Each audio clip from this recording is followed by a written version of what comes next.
এত কাণ্ড করিয়া কুসুম বাপের বাড়ি গেল। এই রকম স্বভাব কুসুমের। জীবনটা নাটকীয় করিয়া তুলিবার দিকে চিরদিন তার বিশেষ পক্ষপাতিত্ব ছিল। শুধু গ্রাম ছাড়িবার কল্পনা নয়, অনেক কল্পনায় শশীর নিস্তেজ হইয়া আসিয়াছে, তবে গ্রামে বসিয়া থাকিবারও আর কোনো কারণ সে খুঁজিয়া পায় না। হাসপাতালের কাজে বেশ শৃঙ্খলা আসিয়াছে। একজন ডাক্তার নিযুক্ত করিয়া এবার সে বিদায় গ্রহণ করিতে পারে। যাওয়ার কথা প্রকাশ করিলে ঘরে ও বাইরে একটা হইচই বাঁধিয়া যাইবে। কৈফিয়ত দিতে দিতে, উপদেশ ও উপরোধ শুনিতে শুনিতে বাহির হইয়া যাইবে প্রাণ। এটা এড়ানো চলিবে না। সে তো কুসুম নয় যে যেদিন খুশি তল্পিতল্পা গুছাইয়া চলিয়া যাইতে চাহিলে এত বড় গ্রামের মধ্যে শুধু ব্যস্ত হইবে একজন। হাঙ্গামার ভয়টাই যেন শশীকে নিষ্ক্রিয় করিয়া রাখিল। মন তো ভালো থাকেই না, শরীরটাও খারাপ। উৎসাহ ও জীবনী শক্তির রীতিমতো অভাব ঘটিয়াছে। মাস 2 কাটিয়া গেল। সকালবেলা সূচনা হইয়া একদিন মাঝরাত্রে সেনদিদির অবশ্যম্ভাবী বিপদটি আসিয়া পড়িল। সত্যিই বিপদ। সেনদিদি বুঝি বাঁচে না। অনেক বয়সে প্রথম সন্তান হওয়াটা হয়তো আকস্মিক সৌভাগ্য বলিয়া ধরা যাইতে পারে, কিন্তু সেটা বিপজ্জনকও বটে। গোপালের বোধ হয় এ আশঙ্কা ছিল। গ্রাম ছাড়িয়া এ সময় 2 দিনের জন্য সে কোথাও যাইত না, সর্বদা খোঁজ খবর লইত।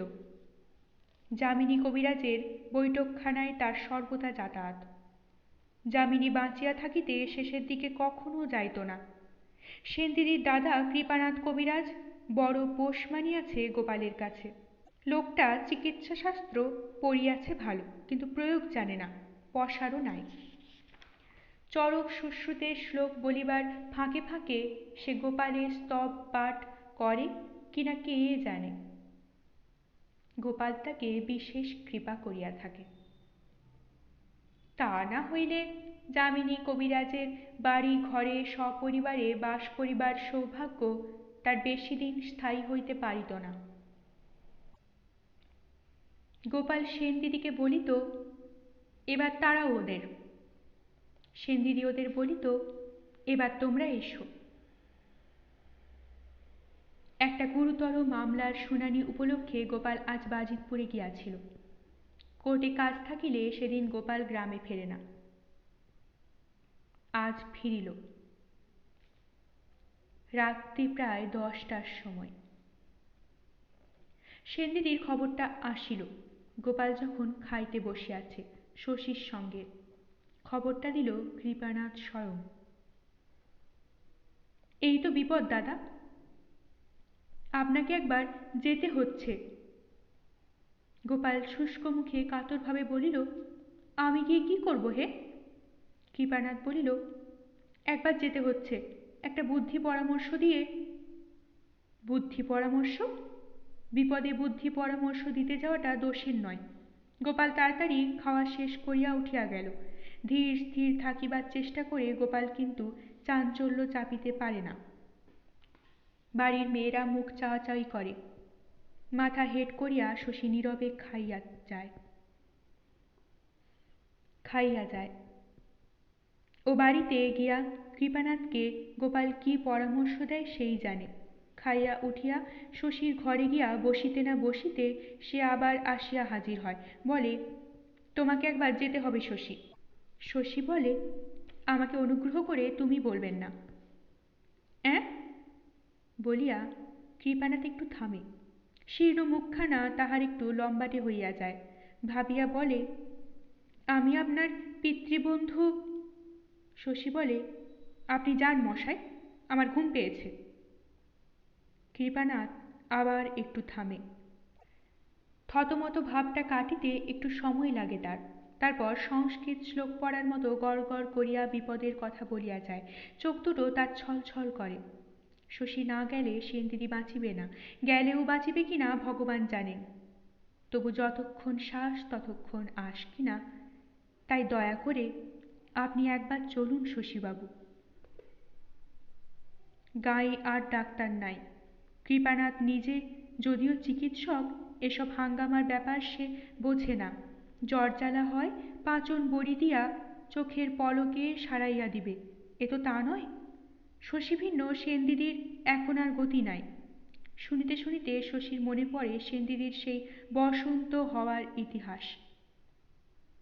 অসময়ে সাতগার একটি বসন্ত রোগীর দেহের বীজাণু ২ মাইল মাঠঘাট বাড়ি ঘর ডিঙাইয়া সেনদিদির দেহে আসিয়া পৌঁছিয়াছিল। যামিনীর চেলা ছিল সাতগার রোগীটার চিকিৎসক। সেদিন এ বাড়িতে গোপাল আর ও বাড়িতে যামিনী তাকে সেনদিদির চিকিৎসা করতে দেয় নাই। কত যুক্তি তর্ক অপমান আস্ফালনের বাধা ঠেলিয়া সেনদিদিকে সে বাঁচাইয়াছিল একরকম গায়ের জোরে। আজ আবার অন্য কারণে সেনদিদি মরিতে বসিয়াছে। আজ তার চিকিৎসা করিতে বাধা নাই। নিজে গোপাল ডাকিয়া পাঠাইয়াছে। কেন ডাকিয়াছে? পুত্র বলিয়া এভাবে তাকে ডাকিবার অধিকার কে দিয়াছে গোপালকে? সেনদিদি মরুক বাঁচুক শশী কি গ্রাহ্য করে? অমন কত রোগী শশীর নিজের হাতে মরিয়াছে। সেনদিদি তো আজ শশীর রোগীও নয়। আর সমস্ত কথা সে যদি ভুলিয়াও যায়, যদি শুধু মনে রাখে যে সে ডাক্তার, মরণাপন্ন রোগীর আত্মীয় তাকে ডাকিতে আসিয়াছে, তবুও না যাওয়ার অধিকার তার আছে। দেহ তার অসুস্থ দুর্বল। সমস্ত দিন খাটিয়া খাটিয়া সে শ্রান্ত ক্লান্ত হইয়া পড়িয়াছে। এখন ডাক আসিলে সে ফিরাইতে পারে বই কি? তার কি বিশ্রামের দরকার নাই? কৃপানাথ ক্ষুণ্ণ মনে চলিয়া গেলে আলোটা কমাইয়া শশী খাটে বসিয়া একটা মোটা চুরুট ধরাইল। আজকাল বিড়ির বদলে সে চুরুট খায়। কুন্দ আসিয়া জিজ্ঞাসা করিল, এখন শোবেন শশী দাদা? মশারি টাঙিয়ে দেব? শশী বলিল, দে। মশারির কোণ বাঁধিতে বাঁধিতে কুন্দ বলিল, সেনদিদিকে একবার দেখতে যাবেন না শশী দাদা? শশী রাগিয়া আগুন হইয়া বলিল, তুই আমার সঙ্গে ইয়ার্কি দিচ্ছিস নাকি কুন্দ? কুন্দ থতমত খাইয়া গেল। তারপর কাঁদিয়া বলিল, দুটি খেতে পড়তে দিচ্ছেন বলে আমি কথা কইলেই আপনি রেগে যান। কি করেছি আপনার আমি? এর চেয়ে আমায় তাড়িয়ে দিন শশী দাদা, আমি যেখানে হোক চলে যাই। শশী নরম হইয়া বলিল, আজে বাজে কথা বলিস তাই তো রাগ হয়? কুন্দর কান্না সহজে থামে না। সে কাঁদিতে কাঁদিতেই বলিল, আজে বাজে কথা কখন বললাম? কখন ইয়ার্কি দিলাম? একবার চিকিৎসা করে ওকে বাঁচিয়েছিলেন, তাই তো বললাম দেখতে যাবেন কিনা, তাও দোষের হয়ে গেল? শশী আরো নরম হইয়া বলিল, শরীরটা ভালো নেই কুন্দ, গা হাত পা ব্যথা করছে, কাঁদিস না। হাতের কাজটা চটপট শেষ কর দেখি, শুয়ে পড়ি। রাত প্রায় 12টার সময় শশীর দরজা ঠেলিয়া গোপাল আস্তে আস্তে ডাকিল, শশী, শশী ঘুমোলি? অসুস্থ শরীরের তন্দ্রাচ্ছন্ন ভাবটা এতক্ষণে শশীর ঘুমে পরিণত হইতেছিল। জাগিয়া সাড়া দিতে গোপাল দরজা খুলিতে বলিল। শশী উঠিয়া দরজা খুলিয়া দিল। গোপালের হাতে আলো ছিল। মেঝেতে সেটা নামাইয়া দিয়া সে খাটে বসিল। গোপাল স্তব্ধ বিষণ্ণ গম্ভীর। বনি হয় কথা সে কিছুই বলিবে না। নির্বাক আবেদনের ভঙ্গিতে এমনিভাবে মাঝরাত্রে বসিয়া থাকিবে ছেলের ঘরে, ছেলের সামনে। শশী শেষে বিরক্ত হইয়া বলিল, আমার ঘুম পাচ্ছে। গোপাল বলিল, ঘুম পাচ্ছে? তা পাবে বই কি, রাত কি কম হলো? শরীরটাও তো তোমার ভালো নেই। একটা মানুষ মরে যাচ্ছে তাই, নইলে তোমায় ডাকতাম না শশী। শশী চুপ করিয়া রহিল। গোপাল ব্যগ্রভাবে বলিল, যাবি না একবার?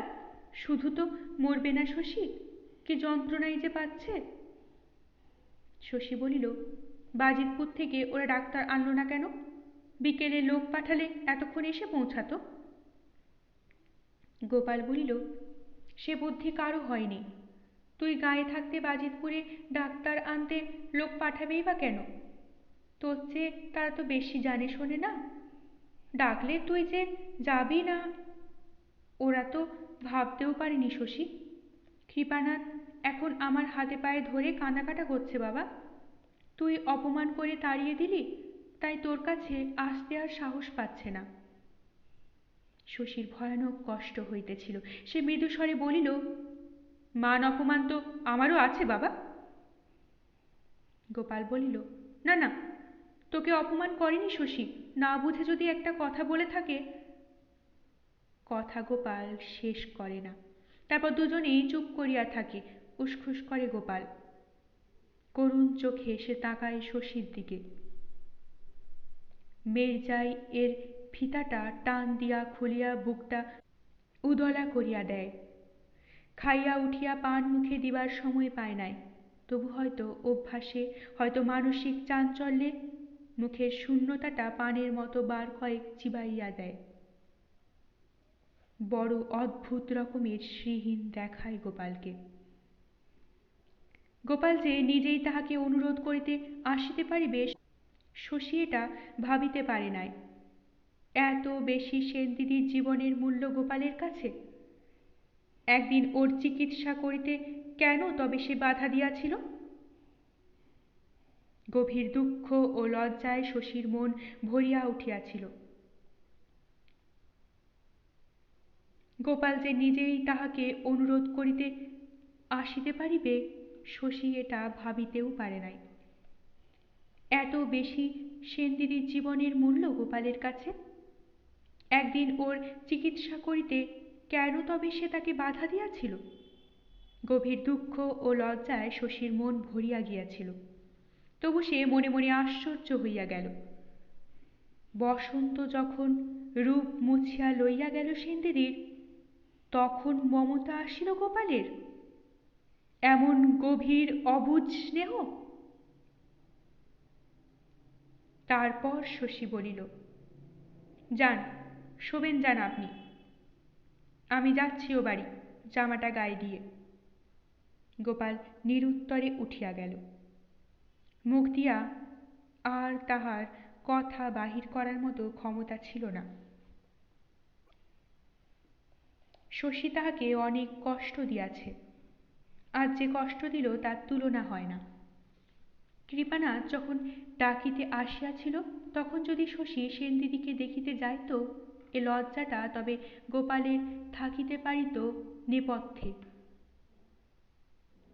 এভাবে যখন তাহাকে যাইতেই হইল, সেনদিদিকে বাঁচানোর চেষ্টাটা শশী বিশেষ সমারোহের সঙ্গেই করিয়া দেখিল। রাত দুপুরে এ বিপদগ্রস্ত বাড়িতে সে আরও একটা অতিরিক্ত বিপর্যয় আনিয়া ফেলিল। হুকুম দিয়া ধমক দিয়া সকলকে ব্যতিব্যস্ত করিয়া তুলিল। অনেক জল গরম হইল, লোক পাঠাইয়া হাসপাতাল হইতে ওষুধ যন্ত্রপাতি ও কম্পাউন্ডারকে আনানো হইল। দেখিয়া কে বলিবে, কিছুক্ষণ আগেও উদাসীন শশী সেনদিদিকে মরিতে দিতে প্রস্তুত ছিল।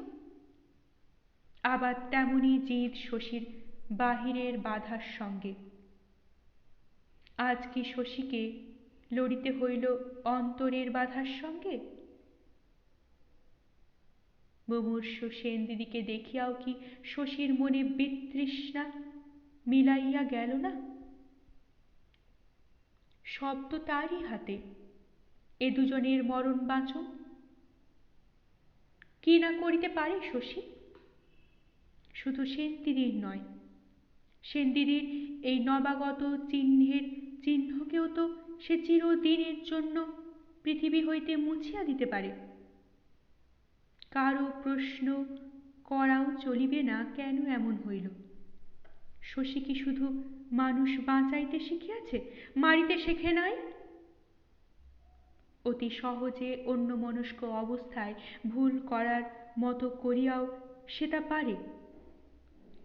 বাকি জীবনটা তাতে খুব কি আফসোস করিতে হইবে শশীকে?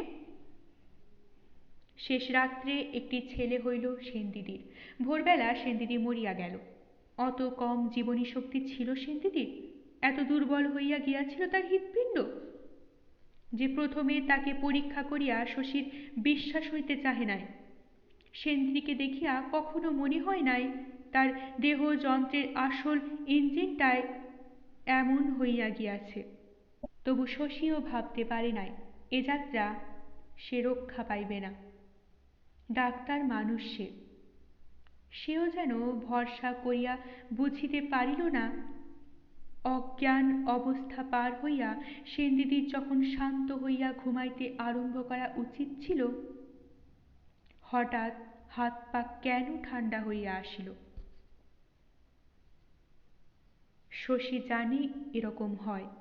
মানুষের দেহের মধ্যে আজও এমন কিছু ঘটিয়া চলে এ যুগের ধন্বন্তরীরও, যা থাকে জ্ঞান বুদ্ধির অগোচর। এ তো মানুষের বানানো কল নয়। তবু শশীর রাত জাগা চোখের আরক্ত ভাব যেন বাড়িয়া গেল।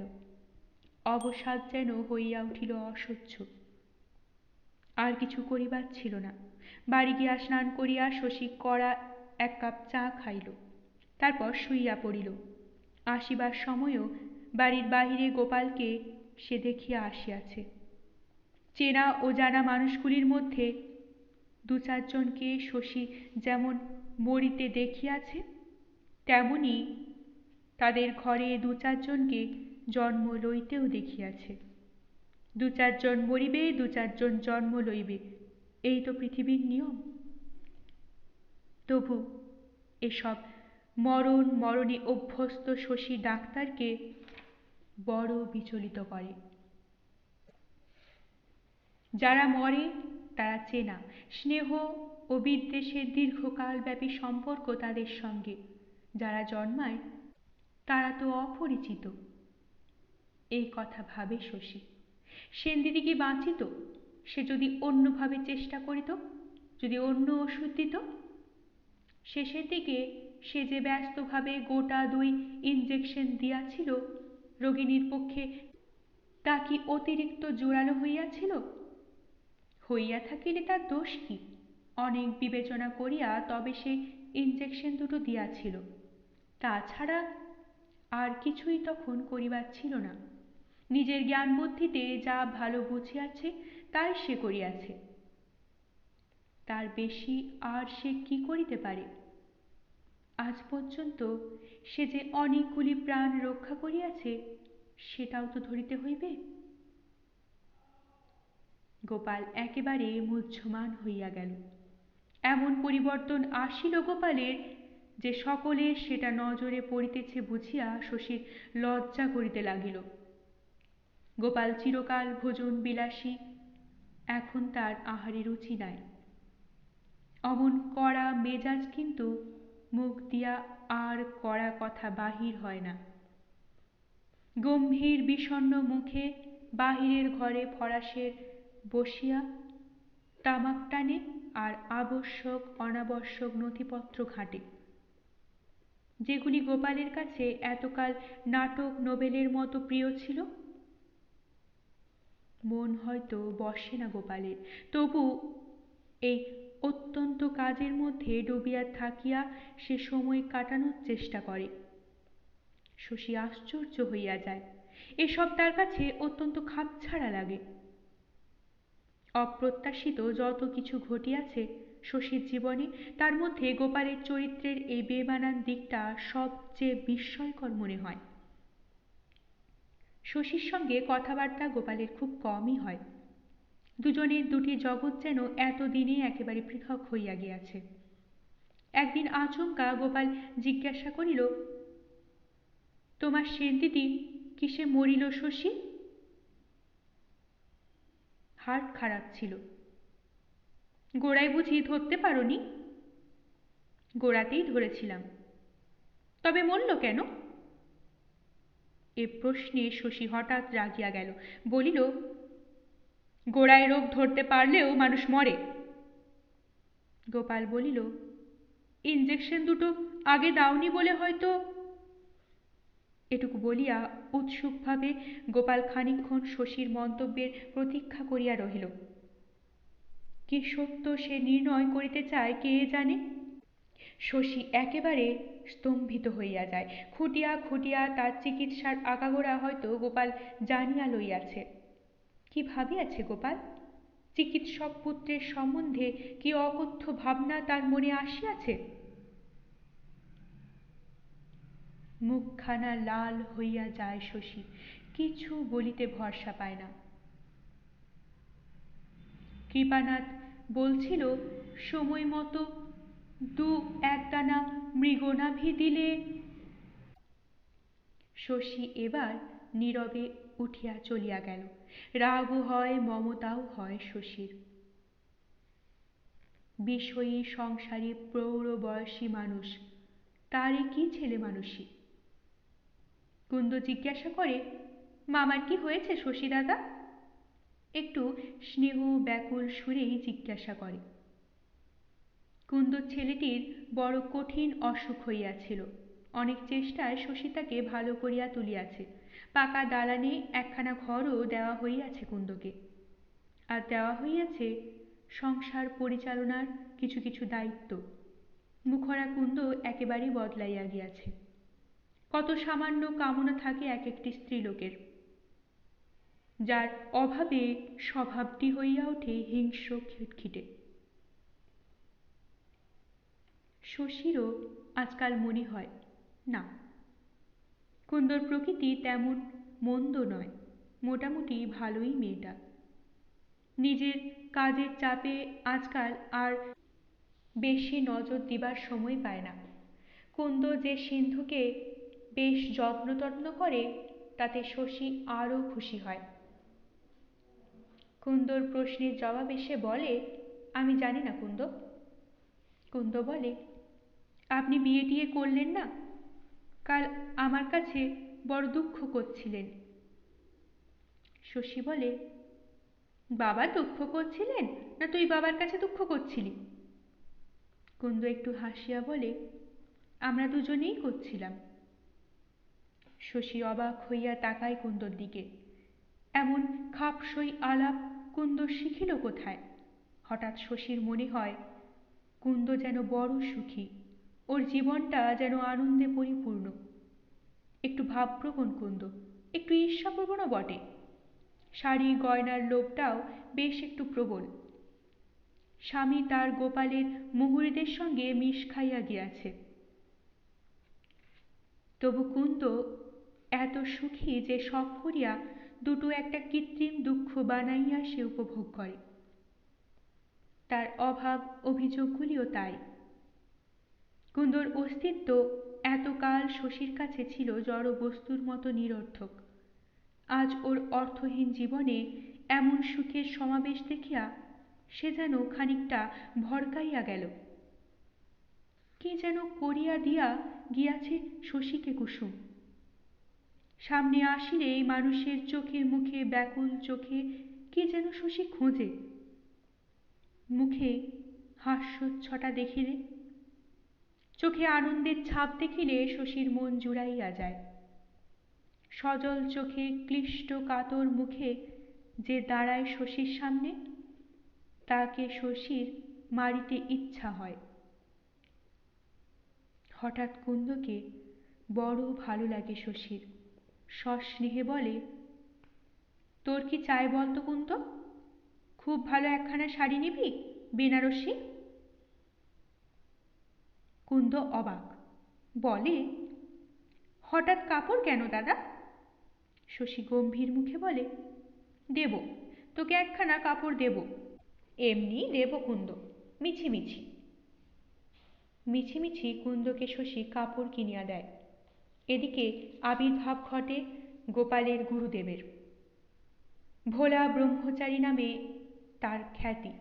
সুপুষ্ট লোমশ দেহ, মাথা গোঁফ দাড়ি ভ্রু সব কামানো, হাতে কুচকুচে কালো একটি দণ্ড, গায়ে গেরুয়া, পায়ে গেরুয়া রং করা রাবার শোলের ক্যাম্পিস জুতা।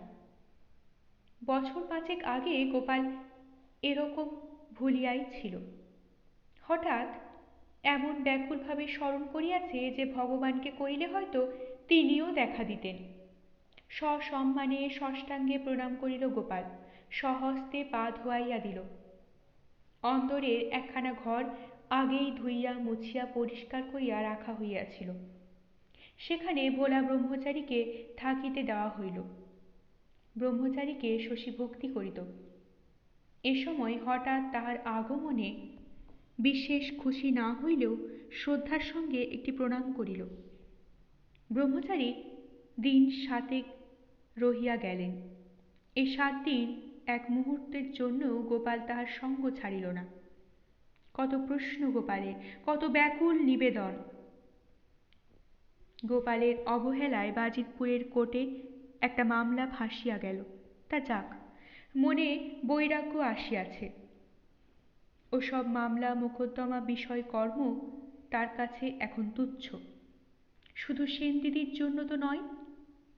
আজ কতকাল হইল গোপালের মনে ভাবনা ঢুকিয়াছে, কিসের জন্য এসব, কার জন্য সে এত কষ্টে অর্থ সম্পদ সংগ্রহ করিতেছে। একটা মেয়ে আছে সিন্ধু, দুদিন পরে ওর বিবাহ দিলে পরের ঘরে চলিয়া যাইবে। তখন কে থাকিবে গোপালের? শশী? শশীর কাছে কোনো আশা ভরসাই সে রাখে না।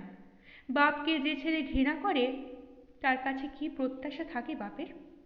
ধরিতে গেলে সেই তো মনটা ভাঙিয়া দিয়াছে গোপালের। এ বড় আশ্চর্য কথা যে কুসুমের মতো গোপালেরও মনটাও শশীই ভাঙিয়া দিয়াছে। এ দুজনের মনের মতো হইতে না পারার অপরাধটা শশীর এত বড়। ভাঙা মনটা লইয়া কুসুম সরিয়া গিয়াছে। গোপাল আজও হাল ছাড়ে নাই। ব্রহ্মচারীর কাছে মনোবেদনা ব্যক্ত করিয়া সে তফাতে যায়। ব্রহ্মচারী ডাকেন শশীকে, বাবা শশী, তুমি বিদ্বান বুদ্ধিমান, তোমাকে বলাই বাহুল্য যে খেয়ালের চেয়ে কর্তব্য অনেক বড়। আগে হ্যাঁ, বাপকে ভক্তি শ্রদ্ধা করার চেয়ে বড় কর্তব্য ছেলের আর কি আছে?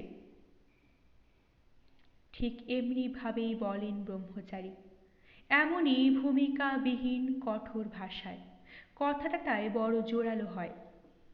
শশী আহত হইয়া বলে, বাপের প্রতি ওটাই ছেলের প্রথম কর্তব্য বই কি? ছেলের মনের ওটা স্বাভাবিক ধর্ম বাবা, যুক্তিতর্কে বোঝানোর জিনিস নয়।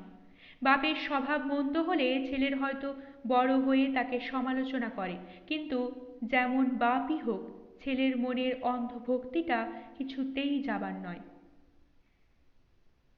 কম নয় শশী, গুরুকে সে গুরুর মতো বোঝায়। 7-8 বছর আগে ভোলা ব্রহ্মচারীর কাছে গোপাল তাহার দীক্ষা দিয়াছিল। ও স্থানে নম বলিয়া গুরুর মন্ত্র কিছুদিন শশী জপও করিয়াছে। তারপর কত পরিবর্তনই হইয়াছে শশীর।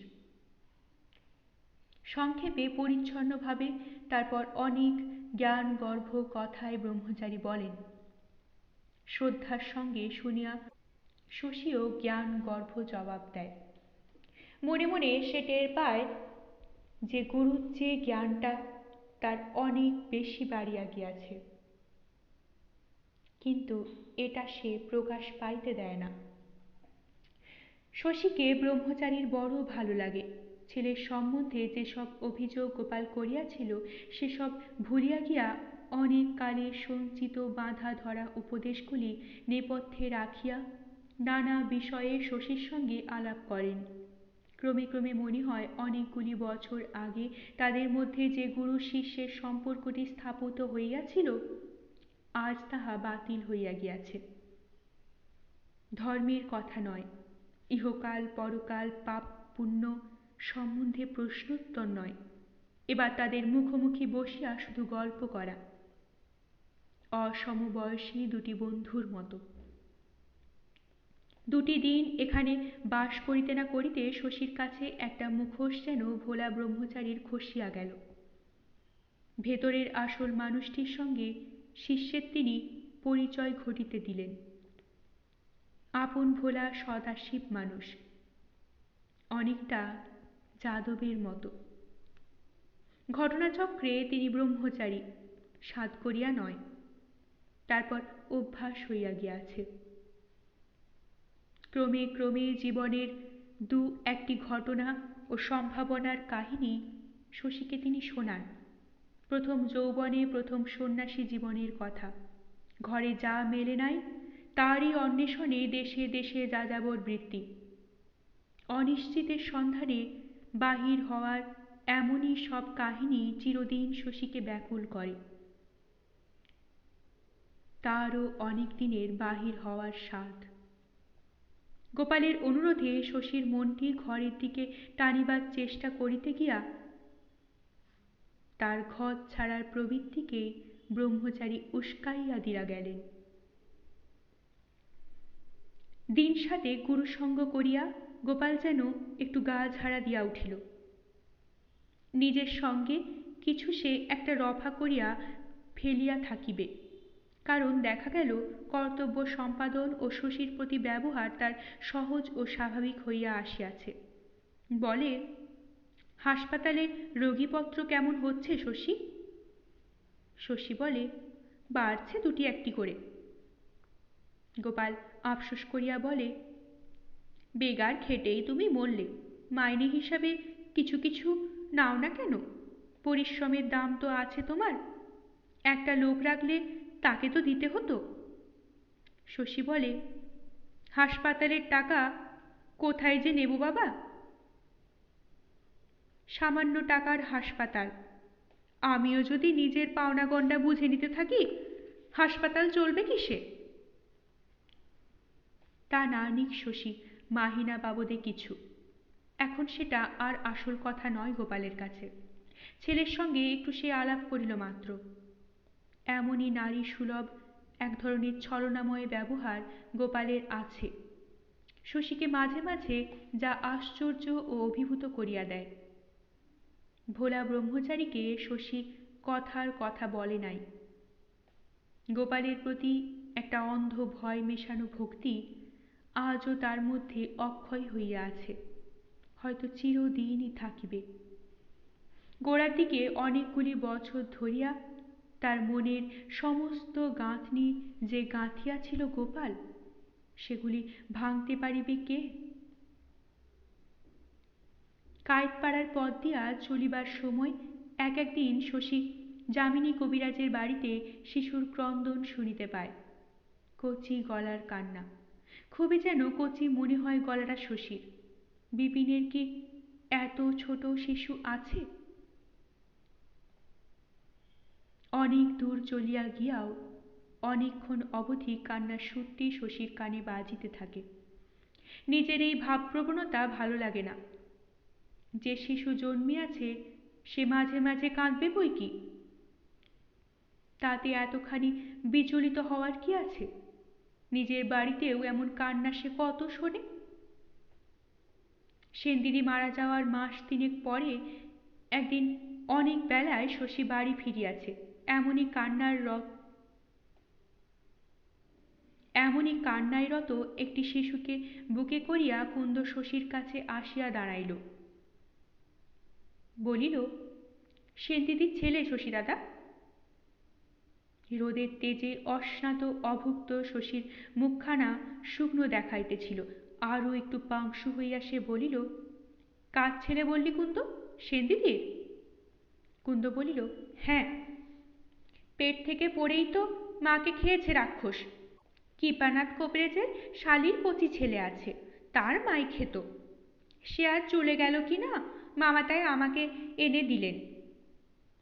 খুকির সঙ্গে আমার দুধ খাবে, মার মতো শেষে আমাকেও না খায়। একগাল হাসিল কুন্দ। সেনদিদির কাঁথা জড়ানো ছেলেকে শশীর সামনে মেলিয়া ধরিয়া বলিল, ওকে মানুষ করার জন্য সোনার হার পাবো শশী দাদা।